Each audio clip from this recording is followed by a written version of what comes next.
stage aside, let's assume that this individual really did have disease that was not potentially curable, had contralateral pulmonary metastases, or could not have his tumor contained within a single radiation field.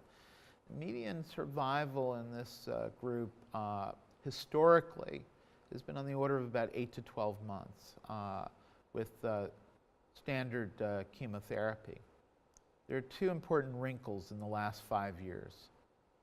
The advent of nanoparticle albumin-bound paclitaxel in combination with carboplatin, particularly in squamous cell, has resulted in much higher response rates, in the order of 40–45% compared to about 25% using conventional Q3-week solvent-based paclitaxel with carboplatin.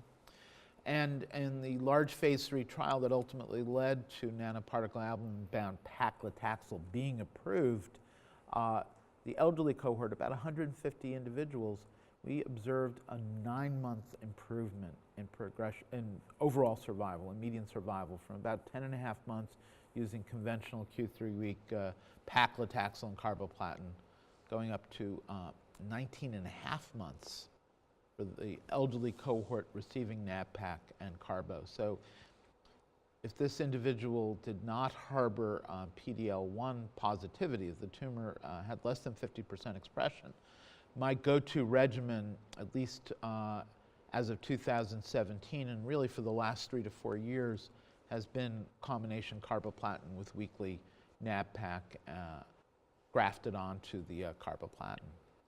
It's important to realize that performance status trumps age.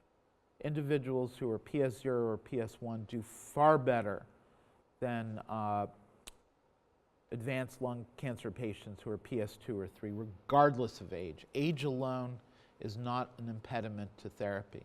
We look across the broad therapeutic landscape, individuals 70 years of age and older who've received systemic therapy, whether it's chemo or, for that matter now, immune checkpoint blockade, survival rates are as good or nearly as good in that older cohort as they are in younger individuals. So baseline comorbidities, baseline performance status figures much more strongly in our therapeutic decision making. And remember, this individual was up and about, virtually asymptomatic, golfing, maintaining all his normal activities.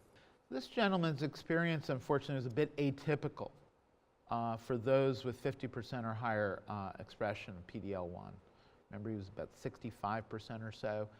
If you look at the Keynote 024, nearly half those individuals will have bona fide partial responses. At best, he had stable disease. The median progression-free survival in the pembrolizumab group, the group that received immune checkpoint blockade, was over 10 months compared to 6 months in the control arm. His PFS at best was about 5 months.